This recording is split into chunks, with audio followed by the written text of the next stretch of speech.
الحمد لله وحده والصلاة والسلام على من لا نبي بعده أما بعد فأعوذ بالله من الشيطان الرجيم بسم الله الرحمن الرحيم قل هو الله أحد الله الصمد لم يلد ولم يولد ولم يكن له كفوا أحد صدق اللہ العظیم۔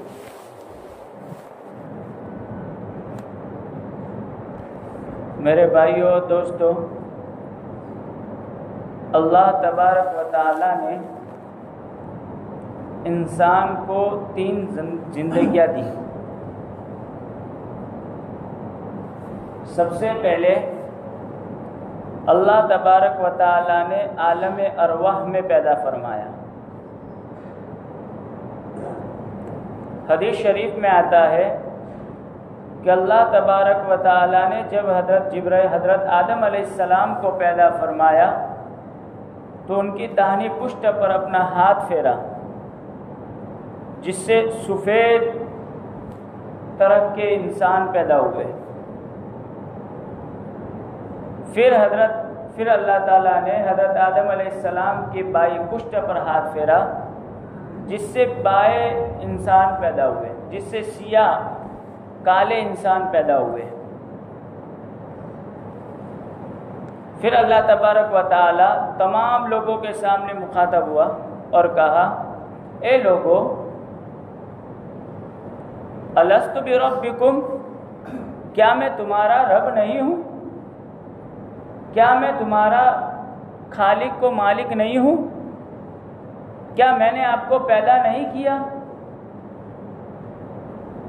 تو تمام نے ایک ساتھ ہو کر ایک جواب دیا، کیوں نہیں؟ آپ ہی تو ہمارے رب ہیں۔ تو یہ اللہ تبارک و تعالی نے ہمیں آخرت میں ایک سبق پڑھایا عالم ارواح کے اندر۔ پھر اس کے بعد جب دنیا کے اندر انسان آیا تو جو سبق پڑھایا تھا، اب اس سبق پر ہمیں یہاں آ کر عمل کرنا ہے۔ تو جن لوگوں نے دنیا کے اندر رہ کر اللہ تعالیٰ کی رضا کرنے والی یعنی اللہ تعالیٰ کے راضی ہونے والی چیزوں پر عمل کیا تو انہوں نے پرسکون زندگی ادا کی، پرسکون زندگی انہوں نے دنیا کے اندر گزاری۔ اور جنہوں نے اللہ تبارک و تعالیٰ کی ناراضگی والی زندگی پر اپنے آپ کو ڈالا تو دنیا کے اندر بھی ناکام ہوئے اور آخرت میں بھی ناکام ہوئے۔ پھر اللہ تبارک و تعالیٰ نے ایک تیسری منزل جو ہمارے لیے تیار کی ہے، وہ ہے عالم آخرت، جس میں ہم سب کو جانا ہے۔ اس زندگی کو دنیا کی زندگی پر دار و مدار رکھا کہ جس طرح اگر ہم اچھی طرح دنیا کی زندگی گزاریں گے تو اللہ تعالیٰ ہماری آخرت والی زندگی بھی بہترین بنائیں گے۔ اگر ہم نے دنیا کی زندگی بدترین سے بدترین گزاری،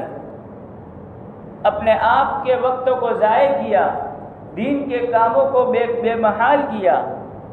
تو آخرت کی زندگی کے اندر ہمیں ناکامی رہے گی۔ اور اس میں سب سے جو پہلی منزل ہے وہ ہے عذاب قبر کی منزل، کہ اگر وہ منزل آسانی کے ساتھ گزر گئی تو آنے والی جتنی بھی منازل ہیں، بہت ساری منزلیں آئے گی، وہ تمام کی تمام آسانی کے ساتھ گزر جائے گی۔ لیکن اگر اسی عذاب قبر کے اندر، قبر کی منزل کے اندر ہی اگر ہم پھنس گئے تو آنے والی جتنی بھی منزلیں ہیں ان تمام کے اندر ہم پھنس جائیں گے۔ حضرت عائشہ رضی اللہ عنہا کے پاس ایک یہودی عورت آئی اور حضرت عائشہ سے کہا، اے عائشہ، اللہ تبارک و تعالی آپ کو عذاب قبر سے بچائے۔ تو حضرت عائشہ رضی اللہ عنہا کو عجیب غریب چیز ہوئی، یہ کیا چیز ہے؟ تو اللہ کے نبی صلی اللہ علیہ وسلم سے سوال دریافت کیا کہ اللہ کے نبی، یہ عذاب قبر چیز کیا ہے؟ تو اللہ کے نبی صلی اللہ علیہ وسلم نے کہا یا عائشہ عذاب قبر برحق ہے، جنہوں نے برے اعمال کیے ان پر عذاب آئے گا، اور جنہوں نے اچھے اعمال کیے وہ عذاب قبر سے بچ جائیں گے۔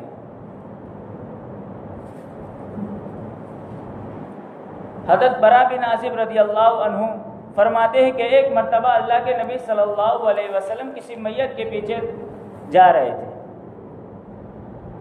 کسی صحابی کی میت ہو چکی تھی، انتقال فرما چکے تھے، تو ان کے پیچھے پیچھے قبرستان کے اندر جا رہے تھے۔ دیکھا کہ ابھی قبر تیار نہیں ہے، تو اللہ کے نبی صلی اللہ علیہ وسلم ایک طرف بیٹھ گئے، ہاتھ میں لکڑی لیے ہوئے تھی اور زمین کو کھرید رہے تھے۔ ایک غمگینی سی حالت، ایک فکر میں پڑے ہوئے انسان جیسی حالت اللہ کے نبی صلی اللہ علیہ وسلم کی تھی، اور اپنے آس پاس تمام صحابہ کرام بیٹھے ہوئے تھے۔ اللہ کے نبی صلی اللہ علیہ وسلم نے فرمایا اے صحاباؤ، جب آپ کسی میت کو اس کی قبر میں رکھنے کے بعد چلے جاتے ہیں تو فوراً فرشتے اللہ کی طرف سے نازل ہوتے میت کے اندر، قبر کے اندر آتے، اور جنہوں نے اچھے اعمال کیے، زندگی میں اپنی بہترین زندگی گزاری، تو فرشتے ان سے سوال کرتے ہیں کہ آپ کا رب کون ہے؟ تمہارا رب کون ہے؟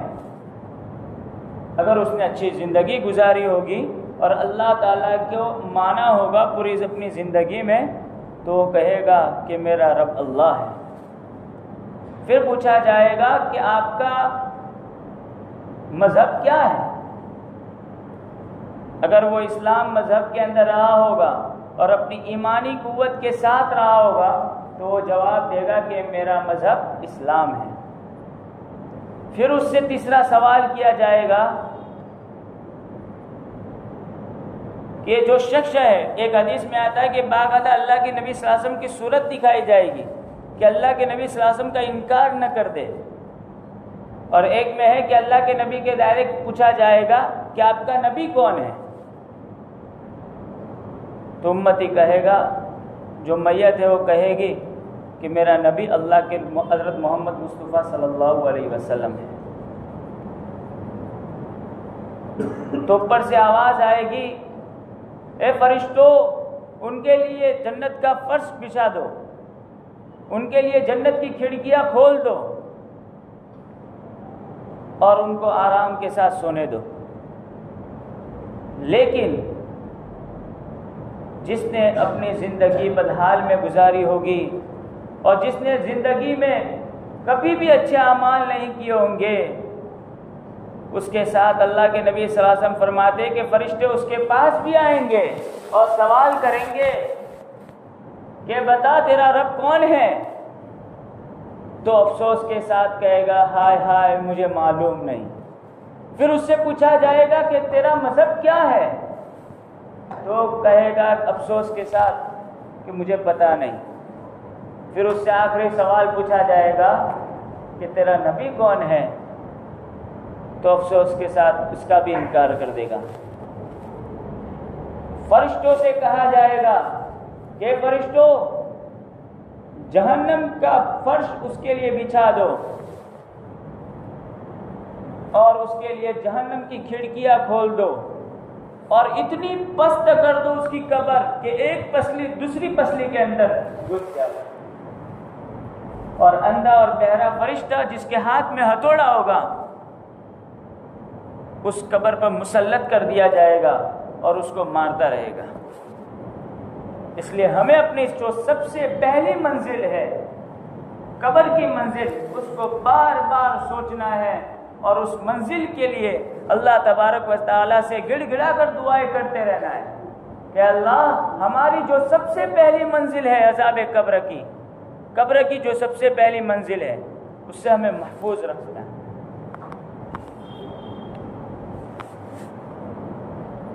اللہ کے نبی صلی اللہ علیہ وسلم سے پوچھا گیا کہ اللہ کے نبی عذاب قبر تو ہو رہا ہے عذاب، لیکن اس کی آواز تو ہمیں سنائی نہیں دی جا رہی۔ تو اللہ کے نبی صلی اللہ علیہ وسلم نے فرمایا کہ صحاباؤ کہ تمام انسانوں کے علاوہ جتنے بھی چرند پرند ہیں تمام کو عذاب قبر جو ہوتا ہے اس کی آواز سنائی دی جاتی ہے۔ اگر لوگوں کو بھی پتہ چل جاوے، لوگوں کو بھی دکھا دیا جاوے عذاب قبر کہ کس طرح کا سا عذاب ہو رہا ہے، تو جتنے بھی لوگ ہیں سب اسلام پر عمل کرنے والے بن جائیں گے، سب ایمان لے آ جائیں گے۔ اور یہ دنیا جو ہے نا وہ دارالاسباب ہے، اسی کے لیے تو باقاعدہ جنت اور جہنم بنائی گئی ہے کہ جنہوں نے اچھے اعمال کیے، جنہوں نے اپنی دنیا کی زندگی میں بہترین عمل کیے وہ جنت میں جائیں گے، اور جنہوں نے برا اعمال کیے وہ جہنم میں جائیں گے۔ اس کی ایک مثال اللہ تبارک و تعالیٰ کبھی کبھی بندوں کو دکھا دیتا ہے کہ دیکھو عذاب قبر ہو رہا ہے، بہت سارے لوگ اس کو دیکھتے بھی ہیں، لیکن ہم اتنے بیکار سے بیکار ہوتے جا رہے ہیں، اتنے بدحال ہوتے جا رہے ہیں کہ اس سے عبرت بھی حاصل نہیں رہتے۔ قاری طیب صاحب نے ایک واقعہ لکھا ہے کہ جب جمنا یدی جب پور ہو گئی تھی تو اس کے پاس میں ایک قبرستان ہے، تو اس پر بھی پانی بہت زیادہ بہا تھا، تو پانی کے بہنے کی وجہ سے بہت ساری قبریں کھل گئی، اور قبریں کھلنے کی وجہ سے بہت سارے افراد نظر آ رہے تھے، مردہ لاشیں نظر آ رہی تھیں۔ تو ان میں سے جو ایک لاش تھی اس کے پیشانی پر بچھو بیٹھا ہوا تھا، اور جیسے ہی بچھو اس کو کاٹتا تھا تو پوری لاش لرزا جاتی تھی، کانپتی تھی، ایسے بار بار بچھو اس طرح کرتا، لیکن ایک دھوبی کھڑا ہوا، ہاتھ میں پتھر لیا اور اس لاش کی جو پیشانی پر جو بچھو بیٹھا ہوا تھا اس پر زور سے پتھر مارا،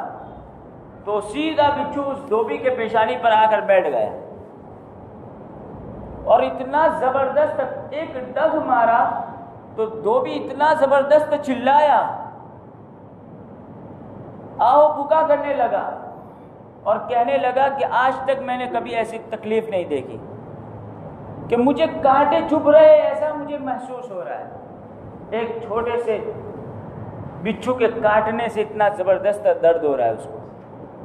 تو ہم ذرا سوچے کیا حال ہوتا ہوگا جب عذاب قبر ہم پر بھی لاحق ہو جائے، کیا حال ہوگا جب اللہ نعوذ باللہ اگر اللہ تعالی ہمارے لیے جہنم تیار کر دے۔ اس لیے ہم اچھے سے اچھے اعمال کرتے ہوئے جائے، دنیا کے اندر بہترین سے بہترین زندگی بنانے کی کوشش کریں۔ پھر اس کے بعد وہ بچھو واپس اس میت کے پیشانی پر بیٹھ جاتا ہے، کوئی اس کے قریب جانے سے بھی اب ڈرنے لگتا ہے، لیکن گاؤں کے اور دہلی کے جو بڑے بڑے اولیاء کرام تھے وہ شخص کے پاس جا کر، اس میت کے پاس جا کر سورہ یاسین اور دیگر سورتوں کی تلاوت کرتے ہیں، جس کی بنا پہ وہ بچھو پھر ختم ہو جاتا ہے۔ ایک چھوٹی سی جھلک اللہ تعالیٰ نے دکھائی، لوگوں کی آنکھیں کھل گئی۔ ایسے ہی ایک جھلک حضرت جلال الدین سیوطی رحمۃ اللہ علیہ نے اپنی کتاب میں فرمایا ہے کہ ایک شخص شام کے وقت اپنے گھر کی طرف جا رہا تھا،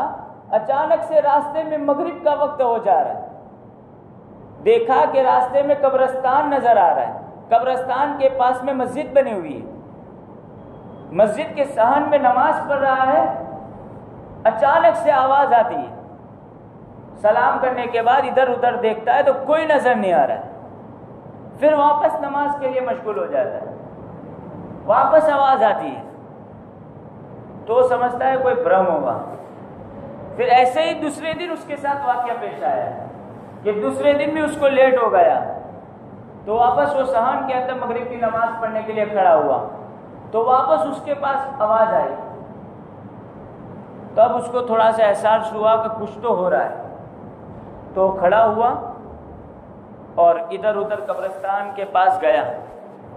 دیکھا تو ایک قبر کے پاس گیا کہ اس میں سے ایک آواز آ رہی تھی، قد کنت اصلی قد کنت اصوم، ارے میرے ساتھ کیا ہو گیا، میں تو نماز بھی پڑھتا تھا،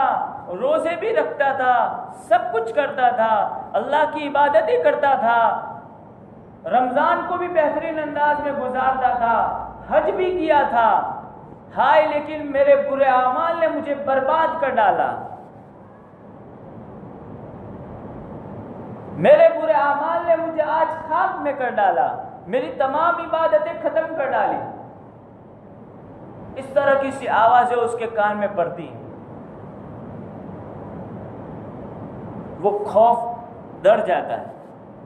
وہ سمجھتا ہے کچھ اور ہے، تو اپنے دوستوں کو بلا کر لاتا ہے، دوستوں کو بلا کر لاتا ہے تو دوست بھی وغیرہ سب ڈر جاتے ہیں، اور وہ شخص ایک ہفتے تک بخار میں مبتلا رہ جاتا ہے۔ تو اس طرح کے سے واقعات دن بدن اللہ تعالی ہمیں کچھ نہ کچھ دکھاتے رہتے ہیں کہ میرے بندے ان واقعات کو دیکھ لے، دیکھ دنیا کے اندر تو عیش و عشرت کے ساتھ گزارے گا اپنی دنیا کو، قرآن سے ہٹ جائے گا، رمضان آیا قرآن ہاتھ میں آئی، رمضان گیا قرآن گئی، رمضان آیا نماز کے لیے دوڑے، رمضان گیا نماز کے صفیں خالی، مسجدوں کی صفیں خالی ہو گئی، نماز فجر کے اندر دیکھا جاتا ہے کہ بھائی مصلیان آتے نہیں ہیں۔ تو اس طرح کے سے واقعات اللہ تعالیٰ پیش کر کے بندوں کو ایک اجاگر کرتا ہے کہ میرے بندوں اٹھو، دیکھو دنیا میں کیا حالات ہو رہے ہیں، دن بدن حالات بگڑتے جا رہے ہیں، ہمیں اپنے سامنے عذاب قبر کو سامنے رکھتے ہوئے اچھے سے اچھے اعمال کرتے رہنا ہے۔ حضرت عثمان یا کسی صحابی کا واقعہ ہے کہ وہ جب عذاب قبر کے بارے میں سنتے تھے تو ہزاروں قطار روتے تھے، بہت زیادہ روتے تھے۔ ان سے پوچھا جاتا کہ بھئی کیوں روتے ہو، کیا وجہ ہے رونے کی؟ تو فرماتے تھے کہ یہی تو سب سے پہلی منزل ہے، اگر اس میں کامیاب ہو گیا تو آنے والی تمام منزلوں میں کامیاب ہو گیا، اگر اس میں ناکام ہو گیا تو آنے والی جتنی بھی منازل ہے سب میں ناکام ہو جاؤں گا۔ اس لیے ہمیں آپ کو جتنا ہو سکے، اپنے سے جتنی طاقت ہو سکے، ہم اللہ تعالیٰ کی رضامندی میں زندگی گزارنے کی توفیق کریں۔ ٹھیک ہے، انشاءاللہ کریں گے۔ سننا